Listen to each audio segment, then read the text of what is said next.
Hi everyone, this is P. Hudaltani from Finest Concept Academy and we are starting with the fast track revision of economics for class 12. So let's get started. So we are starting with the first chapter, circular flow of income. Circular flow of income समझने से पहले हमें macro economics को समझना होगा. Macro economics ये word आया कहाँ से है? ये वर्ड ग्रीक वर्ड से आया है मैक्रोस. सो मैक्रोस मीन्स लार्ज. अब मैक्रो इकोनॉमिक्स जो है डील करता है overall performance of an economy, उससे डील करता है. ये इकोनॉमिक थ्योरी का ऐसा पार्ट है जो कि सिर्फ एग्रीगेट्स की स्टडी करता है, एग्रीगेट्स के बिहेवियर को स्टडी करता है. एग्जाम्पल्स क्या क्या हो जाएंगे? National income, aggregate demand, aggregate supply, aggregate consumption and aggregate output. Okay, उसके बाद हम लोग देखते हैं difference between micro and macro. Micro हमें 11th ग्रेड में था. माइक्रो इकोनॉमिक्स इंडिविजुअल यूनिट्स की स्टडी करता है, मैक्रो जो है एग्रीगेट्स की स्टडी करता है. टूल्स क्या है माइक्रो के? Demand and supply. यहाँ पे टूल्स क्या है? Aggregate demand and aggregate supply. ये माइक्रो इकोनॉमिक्स की स्टडी क्यों की जाती है? ताकि हम कमोडिटी की प्राइस को डिटरमाइन कर सके. यहाँ पे हम इनकम एंड एम्प्लॉयमेंट लेवल को डिटरमाइन कर रहे हैं. डिग्री ऑफ एग्रीगेशन यहाँ लिमिटेड डिग्री है, यहाँ पर हाईएस्ट डिग्री ऑफ एग्रीगेशन है. उसके बाद अजम्पशंस हम क्या लेके चल रहे हैं? Basic assumptions. जब भी हम माइक्रो की स्टडी कर रहे हैं तो मैक्रो वेरिएबल्स कांस्टेंट रहेंगे और जब भी हम मैक्रो की स्टडी कर रहे हैं तो माइक्रो वेरिएबल्स कांस्टेंट रहेंगे. Okay, other names for micro economics को प्राइस थ्योरी भी कहा जाता है. मैक्रो इकोनॉमिक्स को आपका इनकम एंड एम्प्लॉयमेंट थ्योरी भी कहा जाता है. एग्जाम्पल्स क्या क्या हो जाएंगे? Individual income, individual output, national income, national output examples हो जाएंगे. अब उसके बाद हम आते हैं सर्कुलर फ्लो ऑफ इनकम पे. सर्कुलर फ्लो ऑफ इनकम क्या है? Circular flow of income cycle है. किस चीज के cycle? Generation of income, its distribution among the factors of production and finally its circulation from household to firms. Part में हम लोग समझेंगे किस तरीके से ये हो रहा है. सबसे पहले ये साइकिल स्टार्ट कहाँ से होती है? जनरेशन फेज से स्टार्ट होती है. अब जनरेशन फेज में क्या हो रहा है? जनरेशन फेज में फर्म्स जो हैं प्रोड्यूस कर रही हैं goods and services. Goods and services का प्रोडक्शन हो रहा है किसकी हेल्प से? फैक्टर सर्विसेज के हेल्प से प्रोडक्शन हो रहा है. फिर वो साइकिल कहाँ बढ़ रही है? उसके डिस्ट्रीब्यूशन की तरफ. अब मुझे बताओ, फैक्टर सर्विसेज हमने फर्म ने यूज की है तो उसका पेमेंट भी किया होगा.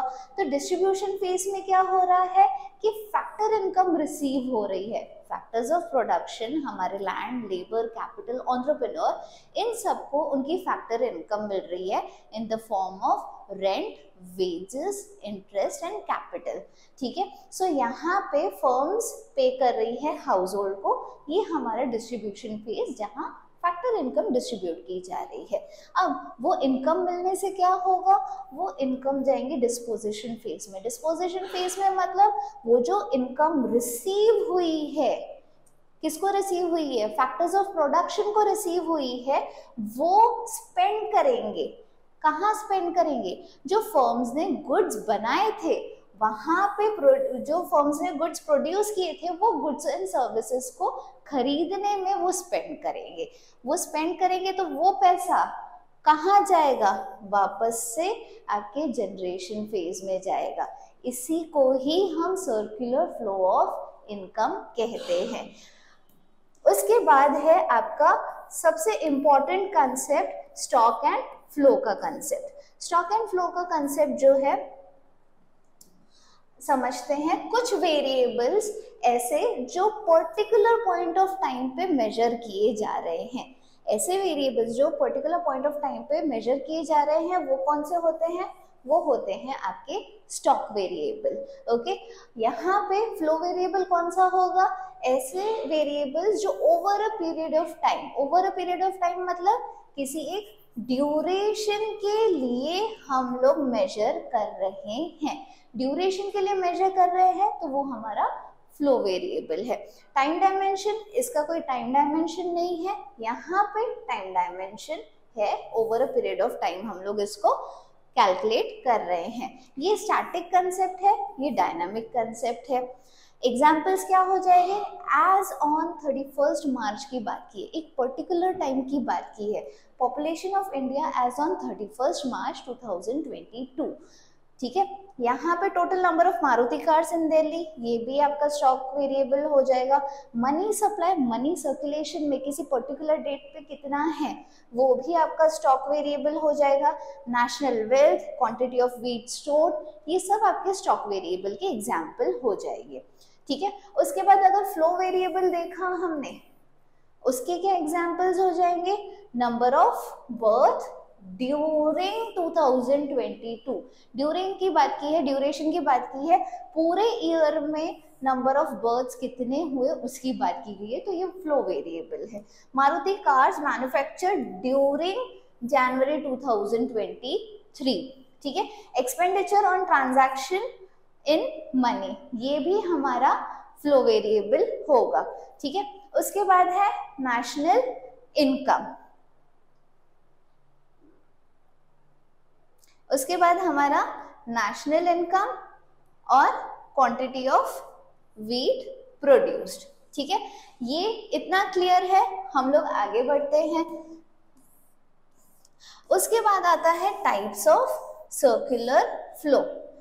अब ये सर्कुलर फ्लो जो है वो दो तरीके के हो सकते हैं। सबसे पहले हम समझते हैं रियल फ्लो। दो तरीके के कौन से? एक होता है रियल फ्लो और एक होता है मनी फ्लो। रियल फ्लो में सिर्फ और सिर्फ गुड्स एंड सर्विसेज इन्वॉल्व है। ठीक है, it is the flow of goods and services between firms and house hold. यहाँ पे सिर्फ और सिर्फ गुड्स एंड सर्विसेज का ही एक्सचेंज हो रहा है। यहाँ पे हम बार्टर सिस्टम की जितनी डिफिकल्टीज है ना वो सब फेस करते हैं। ठीक है, और यहाँ पर इसको हम फिजिकल फ्लो के नाम से भी जानते हैं। देखते हैं हम लोग साइकिल में, देखते हैं किस तरीके से वर्क कर रहा है। यहाँ पर हाउस होल्ड्स जो हैं वो फैक्टर सर्विसेज प्रोवाइड कर रही हैं फर्म्स को, और फर्म्स जो हैं गुड्स एंड सर्विसेज प्रोवाइड कर रहे हैं हाउस होल्ड्स को। यही हमारा रियल फ्लो है। ठीक है, अब मनी फ्लो की तरफ बढ़ते हैं। मनी फ्लो में क्या हो रहा है? मनी फ्लो जो है, मनी फ्लो में आपका मनी इन्वॉल्व है। यहाँ पे फर्म्स और हाउस होल्ड जो है एक दूसरे को मनी में, पैसों में पे कर रहे हैं। यहाँ पे जो बार्टर सिस्टम में हम जितनी भी डिफिकल्टीज फेस कर रहे थे वो यहाँ पे कोई भी डिफिकल्टी नहीं आएगी। इसको हम नॉमिनल फ्लो भी कहते हैं। देखते हैं किस तरीके से होता है ये। यहाँ पर फर्म ने हाउस होल्ड से लेट सपोज कुछ वर्कर्स हायर किए, वर्कर्स हायर किए। ठीक है, सो इन रिटर्न फर्म क्या देगी? उनको वेजेस देगी। ठीक है, यहाँ पे फर्म ने गुड्स एंड सर्विसेज सेल किया हाउस होल्ड को। हाउस होल्ड क्या देगी? कंजम्पशन एक्सपेंडिचर, जो भी जितना भी उनको मनी मिला है वही फर्म की तरफ पैसा जाएगा, वही वो मनी पे करेंगे गुड्स एंड सर्विसेज के लिए। ठीक है, उसके बाद आता है 4 सेक्टर्स ऑफ इकोनॉमी। ठीक है, अब यहाँ पे हम अपनी इकोनॉमी की बात करें तो देयर आर 4 सेक्टर्स। कौन से 4 सेक्टर्स हैं? First is house hold sector. House hold sector मतलब यहाँ पर सारे के सारे आपके कंज्यूमर्स आ जाएंगे, consumers of goods and services आ जाएंगे। यही हमारे owners of factors of production रहते हैं। ठीक है। सो ये owners of factors of production है। फैक्टर्स ऑफ प्रोडक्शन कौन से हो गए? लैंड, लेबर, कैपिटल, एंटरप्रेन्योर, और इसी के रिटर्न में इनको फैक्टर इनकम मिलता है इन the form of rent, wages, interest and profit, इस तरीके से। अब सेकेंड वाला जो है your producing sector. Producing sector मतलब सारे के सारे प्रोड्यूसिंग फर्म्स। प्रोड्यूसिंग फर्म्स मतलब गुड्स एंड सर्विसेज जो प्रोड्यूस कर रहे हैं वो। उसके बाद आता है आपका गवर्नमेंट सेक्टर। गवर्नमेंट सेक्टर जो है वो दो कैपेसिटीज में काम करता है। कौन सी दो कैपेसिटीज में? यहाँ पे वो वेलफेयर एजेंसी का काम कर रहा है, लॉ एंड ऑर्डर मेंटेन कर रहा है इकोनॉमी में, डिफेंस और अदर सर्विसेज प्रोवाइड कर रहा है जो पब्लिक वेलफेयर के लिए बहुत जरूरी है, और यहाँ पे एज ए प्रोड्यूसर भी वर्क कर रहा है जहाँ वो पब्लिक एंटरप्राइजेस की मदद से गुड्स एंड सर्विसेज बना रहे हैं, ठीक है। उसके बाद आता है आपका फोर्थ सेक्टर, फॉरेन सेक्टर। यहाँ पे फॉरेन सेक्टर में क्या इन्वॉल्व है? जितने भी ट्रांजैक्शंस हुए हैं किसके साथ? हमारी कंट्री और आउट ऑफ द कंट्री जितने भी ट्रांजैक्शंस हुए हैं, मतलब रेस्ट ऑफ द वर्ल्ड से हमने जितने भी ट्रांजैक्शंस किए होंगे वो फॉरेन सेक्टर में आएंगे। यहाँ पे क्या इन्वॉल्व रहेगा? यहाँ पे एक्सपोर्ट एंड इंपोर्ट इन्वॉल्व रहेगा गुड्स एंड सर्विसेज का, ठीक है। आगे बढ़ते हैं हम लोग circular flow in a simple economy. अब circular flow in a simple economy समझने से पहले हम लोग एक और कंसेप्ट समझते हैं, क्लोज्ड इकोनॉमी और ओपन इकोनॉमी का। क्लोज्ड इकोनॉमी एक ऐसी इकोनॉमी जहां सिर्फ और सिर्फ 3 सेक्टर इन्वॉल्व हैं, मतलब हमारा house hold sector, producing sector और गवर्नमेंट सेक्टर। यहाँ पे फॉरेन सेक्टर इन्वॉल्व नहीं है। मतलब हम करंट सिनेरियो में अगर बात करें ऐसी इकोनॉमी जो बाहर के देशों से डील नहीं कर रही है, वो हमारी क्लोज्ड इकोनॉमी रहेगी। ओपन इकोनॉमी कौन सी रहेगी? ऐसी इकोनॉमी जहां चारों के चारों सेक्टर्स इन्वॉल्व हैं। चारों के चारों सेक्टर्स मतलब आपका house hold sector, producing sector, government sector and foreign sector. यहाँ पे चारों के चारों सेक्टर्स इन्वॉल्व हैं। ये हो गई हमारी ओपन इकोनॉमी। अब सबसे इंपॉर्टेंट पार्ट पे आते हैं, circular flow. Circular flow in a two sector economy, मतलब हम मान के चल रहे हैं कि यहाँ पे सिर्फ और सिर्फ फर्म्स और हाउस होल्ड्स ही हैं, ठीक है।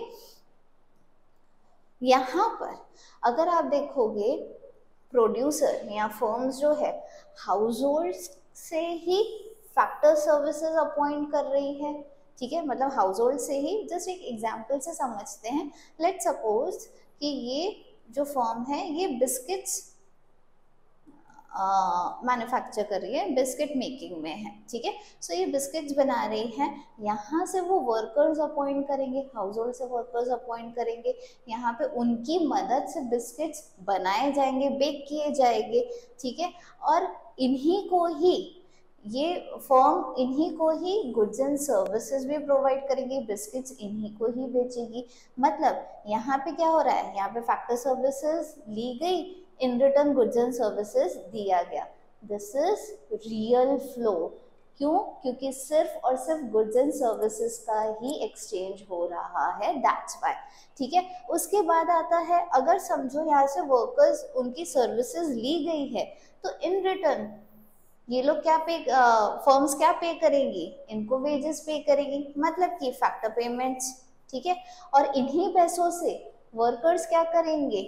गुड्स एंड सर्विसेज खरीदेंगे, है ना। गुड्स एंड सर्विसेज जो फर्म्स ने प्रोड्यूस की है, जो बिस्किट्स प्रोड्यूस किए हैं, वही खरीदा जाएगा। सो ये वाला कंजम्पशन एक्सपेंडिचर, मतलब यहाँ पे वेजेस के फॉर्म में आया और यहाँ पे कंजम्पशन एक्सपेंडिचर के फॉर्म में वापस फर्म के पास वो पैसा चला गया। सो ये वाला जो है outer circle, that is your money flow. क्यों? क्योंकि उसमें पैसा इन्वॉल्व है, मनी इन्वॉल्व है, इसीलिए, ठीक है। अब ये जो सर्कुलर फ्लो है इसमें कुछ अजम्पशंस इन्वॉल्व है। कि हमें कुछ चीजें जो हैं वो अज्यूम करके चलना पड़ेगा, तो ही ये सर्कुलर फ्लो प्रॉपर तरीके से वर्क करेगा। ठीक है, हम पहले अज्यूम करके चल रहे हैं कि सिर्फ 2 सेक्टर्स इन्वॉल्व हैं। ठीक है, यहाँ पे सिर्फ और सिर्फ 2 सेक्टर्स इन्वॉल्व हैं, हम वो अज्यूम करके चल रहे हैं। कौन से हाउस होल्ड्स एंड फर्म्स, यहाँ पे कोई गवर्नमेंट सेक्टर या फॉरेन सेक्टर नहीं है, ये अज्यूम करके चलना है। ठीक है, उसके बाद है household sector supplies factor services only to firms. क्या बोला गया है, हाउस होल्ड सेक्टर अगर फैक्टर सर्विसेज दे रही है वो तो फिर सिर्फ और सिर्फ फर्म्स को ही देगी, और फर्म्स भी जो है फैक्टर सर्विसेज कहाँ से हायर करेंगे, हाउस होल्ड से ही हायर करेंगे, ये अज्यूम करके चलना है। ठीक है, firms produce goods and services and sell their entire output to household. हम क्या मान के चल रहे हैं कि जितने भी गुड्स एंड सर्विसेज फर्म ने बनाए हैं वो सारे के सारे किसको सेल किया जा रहा है, हाउस होल्ड्स को सेल किया जा रहा है, हाउस होल्ड्स को सप्लाई किया जा रहा है। ठीक है, house hold receive factor income from their services and spend entire amount on consumption. और क्या मान के चल रहे हैं कि हाउस होल्ड को जितनी भी इनकम रिसीव हो रही है वो फर्म से ही रिसीव हो रही है। ठीक है, वो जो फर्म्स हैं उन्हीं से ही रिसीव हो रही है, और वो जो रिसीव हुआ है पैसा वो पूरा का पूरा खर्च भी किया जा रहा है। किस पे, गुड्स एंड सर्विसेज जो भी फर्म्स ने बनाई हैं उस पे। ठीक है, 5th पॉइंट क्या है, there are no savings. Saving कोई भी नहीं कर रहा है, ना हाउस होल्ड न फर्म्स। यहाँ पे देखो, neither house hold save from there income nor firm save from their profit. ये पांचों चीजें हमें अज्यूम करके चलना है कि इस तरीके से रहेगा तो ही हमारा सर्कुलर फ्लो वर्क करेगा। अब इसके बेसिस पे हम कुछ कंक्लूजन्स निकाल सकते हैं।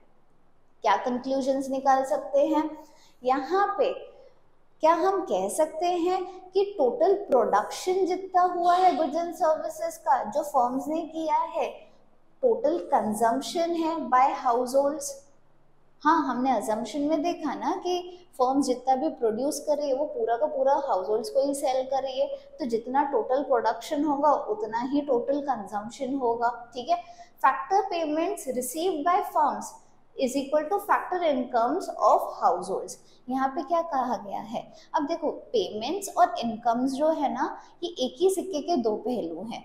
मेरे लिए अगर मैं फर्म हूँ, मैं अगर हाउस होल्ड्स को पे कर रही हूँ, मेरे लिए वो फैक्टर पेमेंट्स हो गई, और हाउस होल्ड जो रिसीव कर रहे हैं उनके लिए वो फैक्टर इनकम हो गई। ठीक है, सो यहाँ पे factor payments by firms equal to factor income by household, ये भी हम कंक्लूजन निकाल सकते हैं। उसके बाद है consumption expenditure bye house holds equals to factor income of house hold. अब यहाँ पे हमने याद करो अजम्पशन में 5th पॉइंट पढ़ा था कि देयर आर नो सेविंग्स। ठीक है, तो जितना कंज्यूम किया है, जितना कंजम्पशन एक्सपेंडिचर है वो टोटल उनकी इनकम हुई होगी। सेविंग्स नहीं है तो जितना कमाया उतना पूरा का पूरा खर्च किया, वो चीज हो गई। उसके बाद फिर real flow in the form of factor services and final goods and services is equal to money flow between firms and house hold.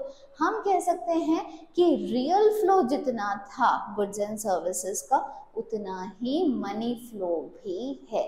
ठीक है, so these 4 are the conclusions that we can draw. ये chapter यहीं पे ही complete होता है।